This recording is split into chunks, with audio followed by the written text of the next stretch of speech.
Okay, we're doing Terminator. So within our key of C minor, let's focus on the melody. What are these intervals?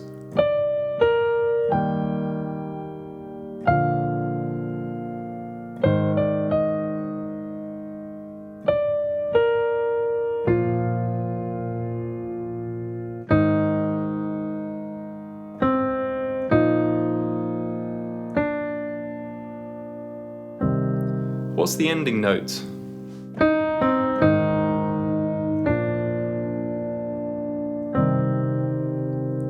What do you think this note is? It's the root.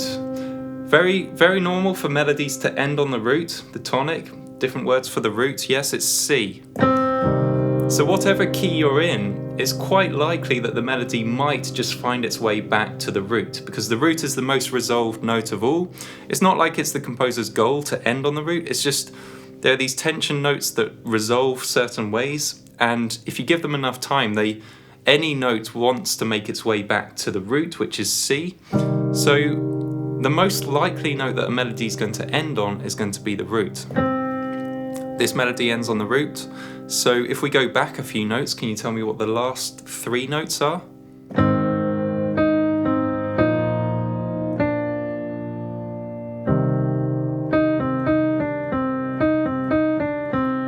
This is a C. That's it, everyone's got it. E flat, C, E flat, D, C. We didn't even have to figure out the intervals because we know where we are within the key. We identified the root. And we know what the notes of C minor scale are, so we don't even have to consider if it's an E natural or a D flat, because those notes aren't within our key. We know what key we're in C minor. So 3, 1, 3, 2, 1 is going to be E flat within our key, C, E flat, D, C. So that's the end of the melody figured out. Often when you're transcribing a song, you're not necessarily sometimes you figure out halfway through the melody, so you just figure out the end part, and then you have to go back. And let's now go to the beginning of the melody, so it ends.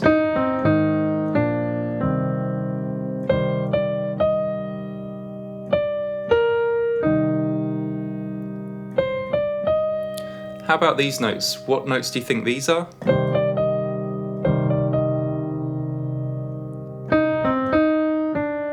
Does it sound a bit like the ending?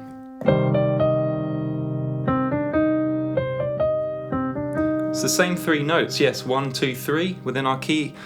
The composer starts just up an octave. Yeah, this is the Terminator theme if you're just joining me right now.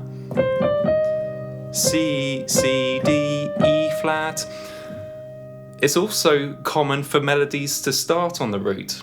So that's what this melody does, Us composers, we're just humans, we're not that creative often, we're just, sometimes we just think of our scales starting from the root. So it's very common for composers to just start their melodies on the root.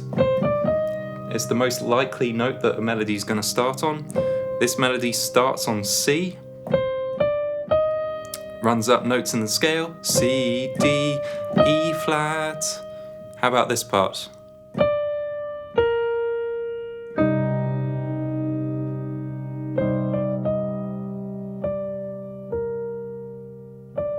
What are these 2 notes?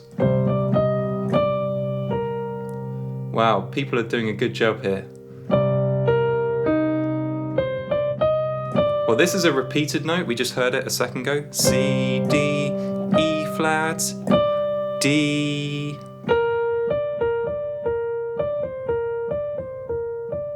Yes, 2, 7, D, B flat, C, D, E flat, D, B flat. This one's tricky, this is a big leap. How would I identify this note? Personally, I don't like identifying big intervals, and there's always a way not to have to identify a big interval, especially when they're descending. This is tricky if you're going to try and identify this note descending. It's a big interval. The way that I would do it is I'd use some logic. So I know how chords work, and first of all, can you tell me what chord I'm playing? Again, it's going to be the most logical chord choice. It's the root chord of our key, it's C minor. So chords and melody are related.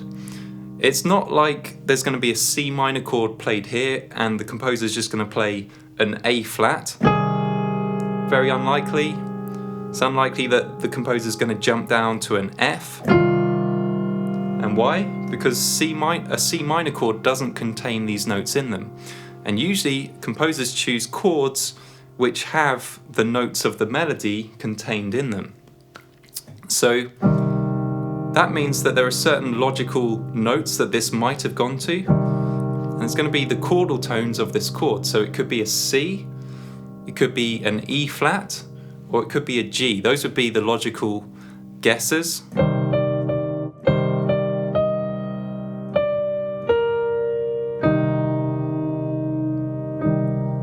Which of those three notes do you think it is?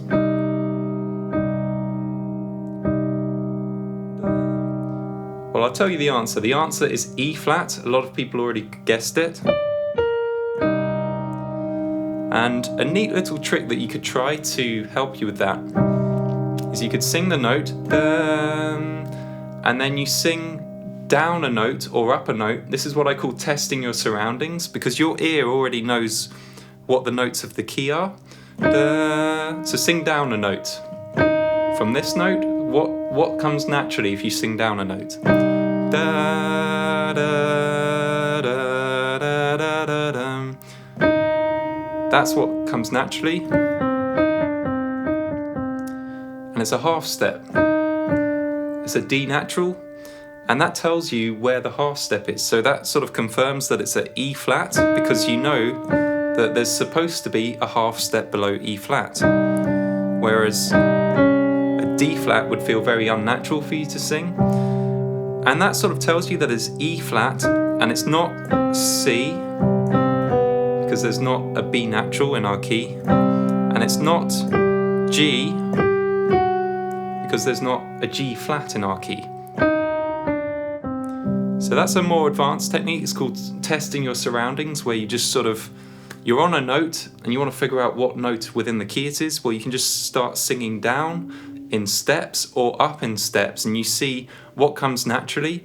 And half the time there'll be a half step right there, like either below or above you, and that confirms where you are within the key. So this melody, C, C, D, E flat, D, B flat, E, E flat, E flat. So that's E flat. And then we have repeated notes.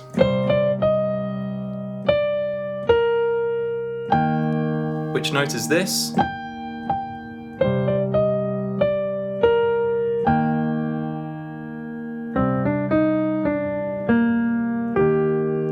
People saying G, you're absolutely correct. Bit of theory as to why it would be a G. Well, very logical for composers to jump up from the root to the fifth. The root and the fifth are these sort of pillars within the scale, and anytime a melody jumps up or down, it's quite likely to have jumped to the root or the fifth, especially if it's by a big leap, which this is. So the root and the fifth are these very stable pillars within the key. So anytime a melody makes a big leap to a note, it's often going to be to the fifth or the root.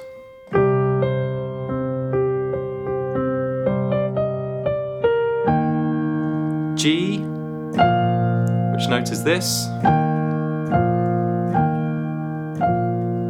It's gone down a step within our key. That's going to be, it's not going to be F flat, because is F flat in our key? F flat is not in our key. But G, so F flat is an E natural, but G, F, so it's gone to G, G to F. Repeated notes, C, D, E flat. We're not having to figure these out from scratch. We've already figured these notes out. So now we've done the hard part. We've figured out the first few notes, and now there's going to be lots of repetition of these notes. So we're going to get a lot of mileage from the work we've done.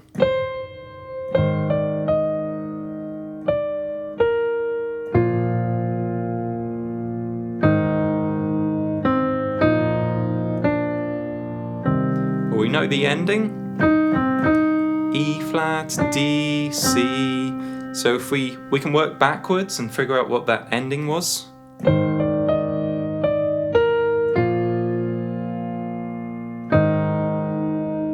We know that this note is at E flat. So even though there was a big leap, we don't have to figure out the descending interval because it was a big leap. As I said, there's almost always a way to figure it out. Actually, there's always a way to figure out what note it is without figuring out a big descending interval.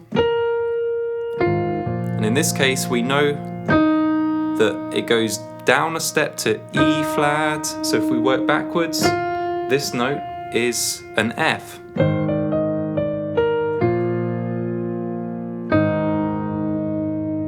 So F, E flat, C, E flat, D, C. Let's tackle the chords. Let's start with the ending chords.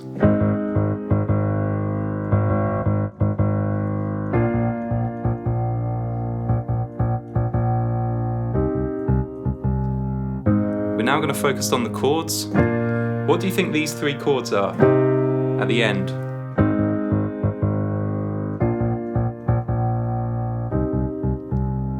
Great answers coming in. Well, what's the most logical ending chord? A lot of songs end on the one chord. A lot of songs start on the one chord. I'd say 90+% of songs are going to start and end on the root chord.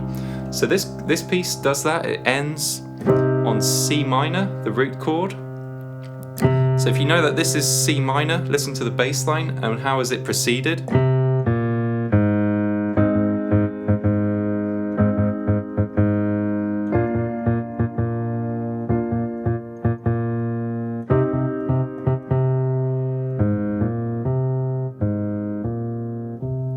Two whole steps. So within our key, it's going to be C, A flat, B flat, C. Which chords are those bass notes going to indicate? Above. The bass line plays the root of the chord above in virtually all chords, 99.99% of chords. Chord inversion is very rare, even though you'll get taught it in music class. It's actually very rarely used. So this is A flat would be A flat major within our key of C minor. B flat would be B flat major. Again, we're seeing the same chords coming up. And then C would be C minor. So of these first two songs that we've transcribed, we're already starting to see these common shapes. So we've got this common shape of a chord progression. So remember in the end that we just transcribed first.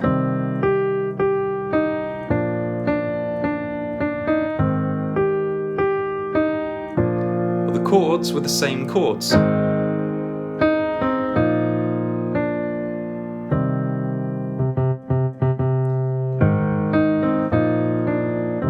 Sound familiar?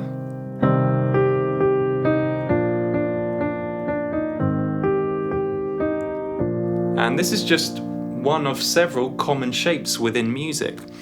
And this is how transcribing works. When you do it all in the same key, you really start to spot these common shapes very quickly. So already in this session, we've just spotted another common shape.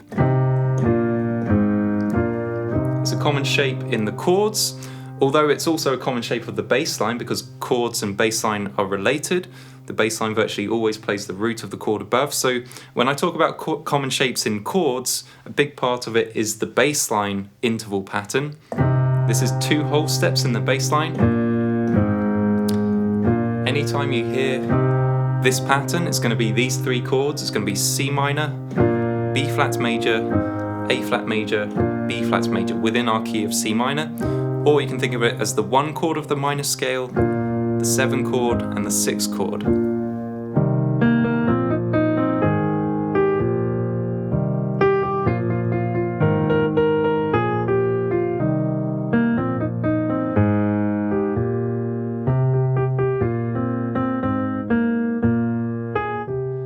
How's it going, guys? Julian Bradley here. I hope you're enjoying these ear training lessons. Now, if you'd like to go more in depth into ear training, I'd like to invite you to sign up for my free video series on ear training. You can sign up for free over at my website, which is themusicalear.com. And in this series, I'll show you how my fixed key learning method works. So I'll show you how to line up songs in the same key so that you can spot the recurring shapes and chord progressions. I'll also show you how to transcribe a song by ear the right way. And a little tip, it's not using your instrument, because your instrument stops your brain from actually having to work. And we'll look at interval recognition, and I'll show you the 6 priority intervals that you have to learn to play most songs by ear. So you can sign up for free at themusicalear.com or just click on the link in the description.